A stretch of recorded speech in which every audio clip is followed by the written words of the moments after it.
on the weekend of March 1st through the 3rd, 2024, I attended the convention known as Mythic Con West. I have a very special connection with this convention because it is taking the place of a long-running con I was involved with called Mace West. My good friend Jeff and I ran tabletop gaming conventions for 26 years until his untimely death in 2022.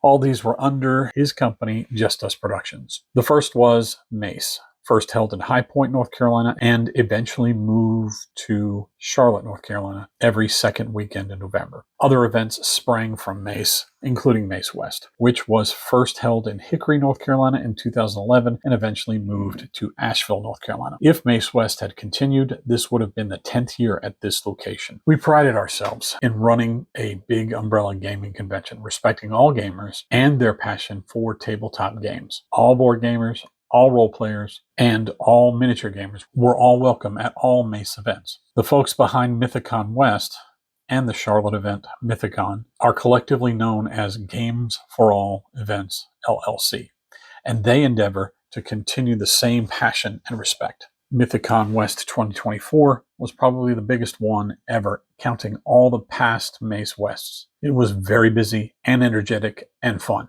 I always had fun at Mace West, even though I was working most of the time. But this Mythic Con West was something special. I had a great time. Mythic Con West continued the Mace tradition of giving the community opportunity to run whatever they want, and we ended up with about 50% non-RPGs and 50% RPGs. Non-RPGs include board games, card games, and miniature games. I was involved in making the schedule, as I have in the past with Mace events, and this is usually the ratios of the gaming events we've done in the past. For me, it was a very relaxing and fun con. I had planned 3 games for this weekend, all Savage World. I did a lot of crafting and planning for these games, perhaps a little too much. I love to sit down and tell a story collectively with a group of friends and strangers, and I equally love providing the visuals to tell this story. Most of the time, I try to have a purpose for these visuals. Combat usually, but that doesn't always work out. For convention games, I try to plan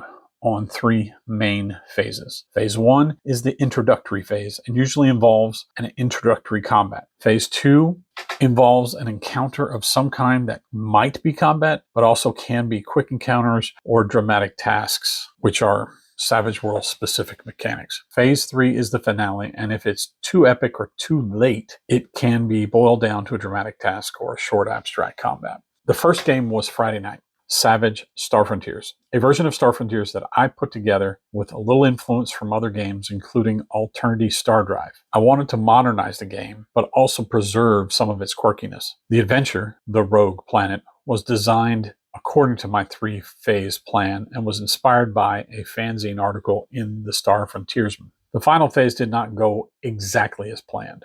We had a satisfying ending, however. I think the players were too busy trying to figure out how and why rather than simply tackle the task at hand. They wanted to know the story more than solve the problem, which is kind of cool in a way. This game ended well and ended with 5 minutes to spare. My central goal for this game was not only to return back to my favorite setting, but also showcase some of my Star Wars toy vehicle crafts, the biggest of which I did not get out onto the table because it was just a casualty of rushing the ending and abstracting the combat. I stayed up a little too late that night and struggled the next day to get a second wind. I found it eventually and started my Saturday afternoon game, which was the big one, Savage Blood Shadows, The Voyage of the Doomed. I considered it the big one because I was going to use my Tramp steamer terrain, which everyone was impressed with. I was too busy running the game to take pictures, though.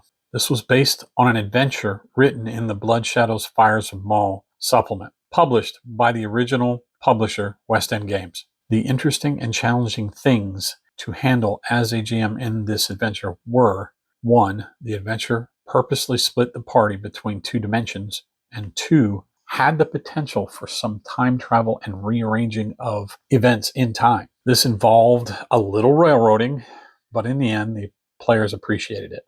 However, because much of the action took place in the hold and not on the deck, the ship terrain really did not get used for combat as I thought it would. This was true also for the playtest I ran a few weeks before, but I thought it was because I was glazing over combat in the playtest. Either way, though, I did feel like the boat added to the game, and I think the players thought so too. The final phase was done in part as an abstract, dramatic task, but good times were had by all.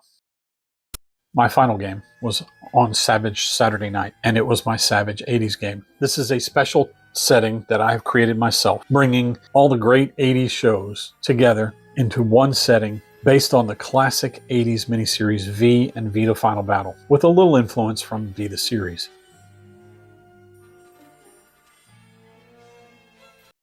Shows like the A-Team,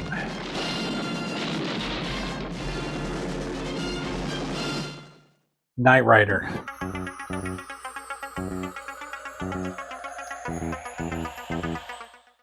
MacGyver, and Airwolf.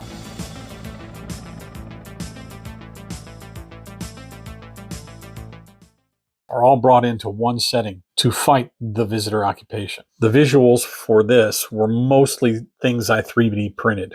Airwolf, visitor ships, kit, and the A-Team van. Of course, a chase was involved as well as air combat. This game got a general playtest, but I felt like it might be a little too long, and as it turned out, it was. Both Phase 1 and Phase 2 went way too long. Phase 1 sent them to occupy Georgia to meet with Robert McCall, the Equalizer, for some intel. Once there, he supplied them with the location of one of their missing teammates, B.A. Baracus. However, before they could leave, the visitors found them and attacked. This is a high-level game, so combat was going to be inevitably long. Phase 2 involved breaking B.A. out of a moving truck, which turned out to be a combination of both Goliath and Carr, old enemies of Michael Knight and Kit of Knight Rider. My intention was for them to then get intel from BA about the mission he was captured on and complete that mission. This involved a secret laboratory in Florida and my Dr. Moreau mutants. As it turns out, that was too much. So the freeing of BA from the moving truck was the ending of the adventure. In the end, for at least 2 games, I overplanned and overcrafted, but that's okay. I had a lot of fun, and now I have a lot of input and lessons learned to modify them for the next convention. I had a blast running them, and I look forward to running them again.